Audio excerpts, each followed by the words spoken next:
Sobat, ketemu lagi dengan trending topik lugas, jelas, dan tuntas. Masih bersama dengan beliau Bapak Yusman, pematung terkenal di Indonesia. Kali ini kita akan ngobrol-ngobrol lagi tentang perjalanan Pak Yusman usai dari kuliah, Pak Yusman. Ya. Mungkin bisa diceritakan tentang proyek-proyek monumental, proyek-proyek yang memberi warna dalam perjalanan karir Pak Yusman. Ya. Pak Yusman.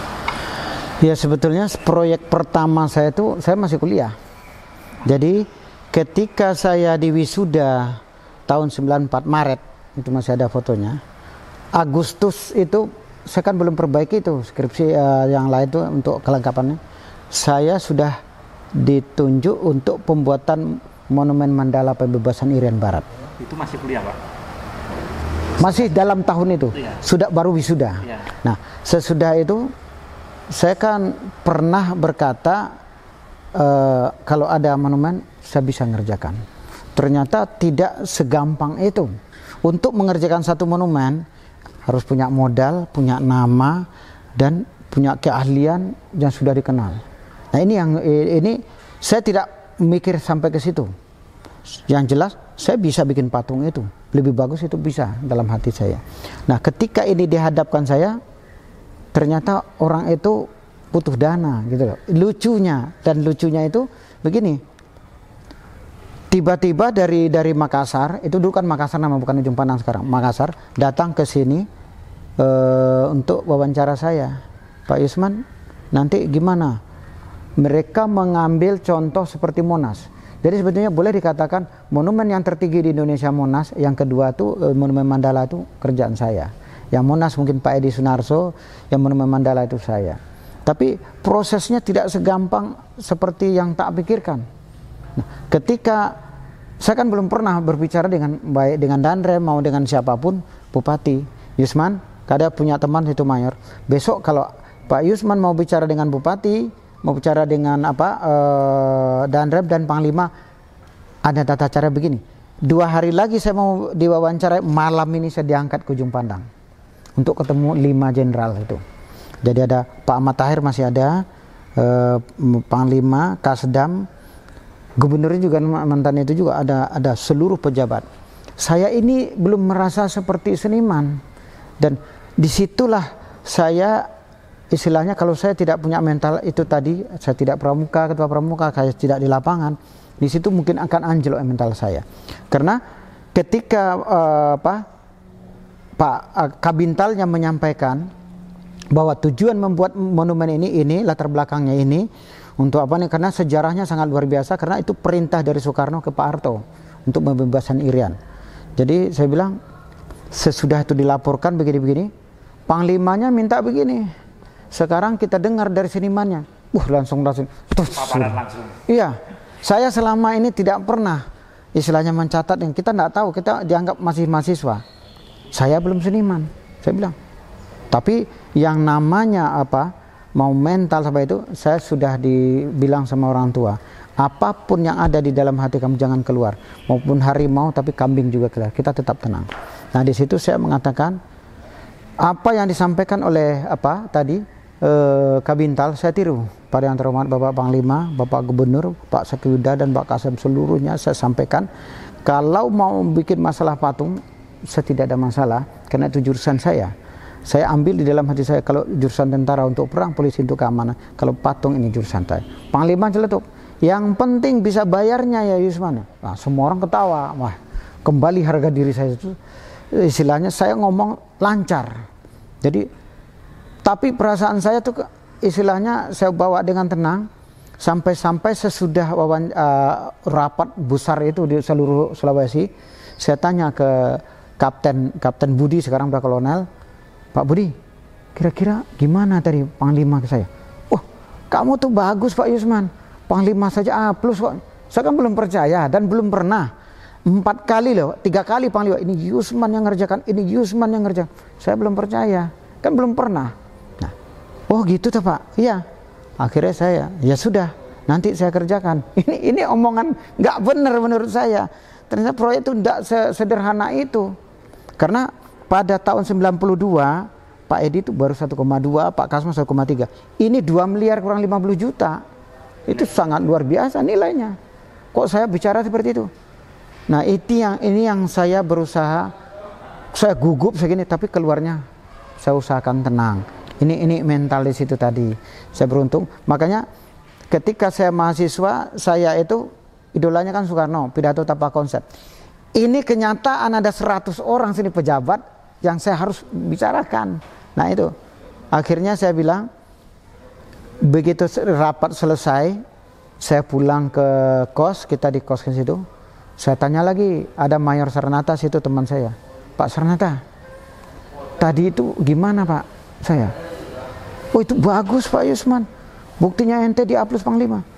Tapi kan baru tunjuk-tunjuk gitu aja. Ente jangan main-main dengan Panglima. Kalau Panglima menunjuk ente, ya ente yang ngerjakan gitu. Oh gitu toh. Oh ya ya.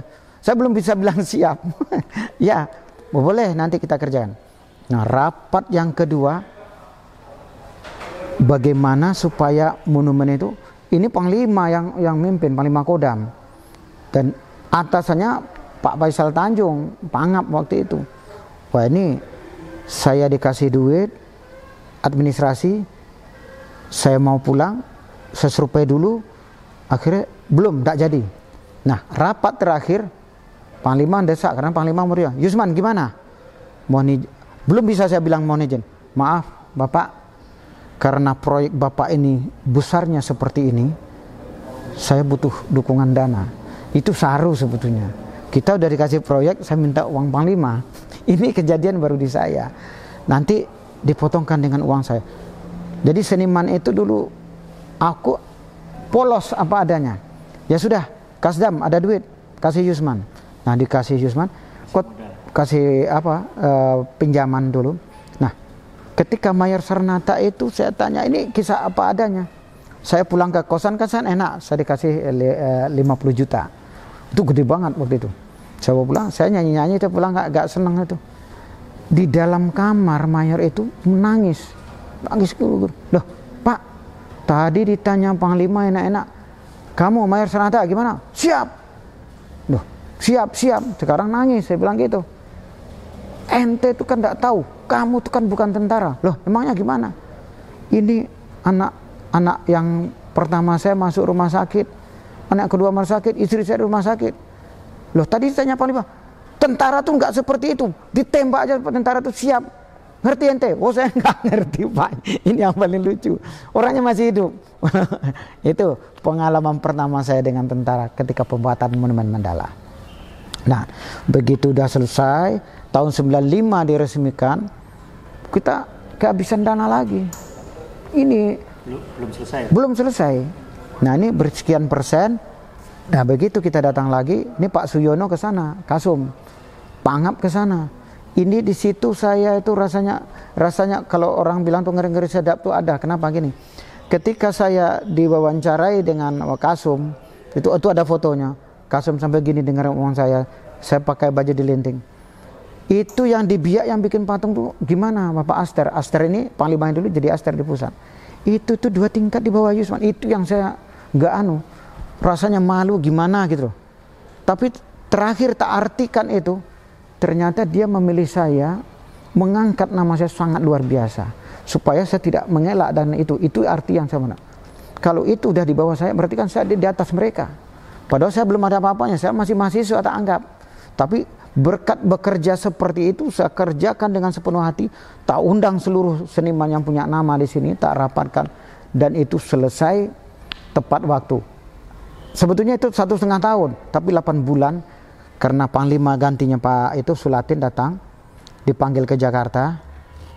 Kalau bisa, Pak Harto kan ngomong itu, Desember diresmikan. Berarti Juni harus diresmikan. Saya dipanggil, Pak Yusman, kalau Presiden ngomong seperti itu, ini perintah bagi saya. Gimana Pak Yusman? Saya kan bingung, 1,5 tahun mau jadikan 8 bulan. Saya bilang, telepon anak buahnya gini. Saya usahakan Pak, di tentara usahakan tuh rasanya gini. Siap, diusahakan kan itu. Saya belum jalan siap. Akhirnya, ya Pak, kita usahakan. Nah, tapi dia masih, oh iya, ini perintah bagi saya. Itu paling galak itu. Jadi saya telepon semuanya. Nah disitulah yang kedua kali saya nyari dana dari sini sampai ke Solo, sampai kemana, ternyata butuh dana besar, tidak ada yang dapat. Akhirnya saya kembali lagi, pakai lagi dana mereka. Ini yang paling lucu. Kemarin ketika Pak Warno mau nulis, saya tidak boleh. Nanti dibilang orang sekarang kan gampang membalikkan fakta. Oh makanya Yusman dapat proyek karena ini kong kali kong, saya tidak mau. Panglima yang mau tidak 5 rupiah pun tidak ada uang dari saya. Karena monumen kita pertama itu murni dari sumbangan. Tommy juga nyumbang, Eka Cipta nyumbang, BCA semua Mandiri waktu itu nyumbang. Jadi tidak ada memakai dana APBN, tidak ada pakai dana pemerintah. Ya. Sobat Trending Topic, sangat menarik sekali apa yang disampaikan beliau. Ternyata penuh liku dan perjuangan untuk mengerjakan sebuah proyek yang saat ini memang benar-benar luar biasa. Oke, kita akan rehat sebentar. Nanti kita akan lanjutkan kembali. Jangan lupa tetap stay tune di Trending Topic.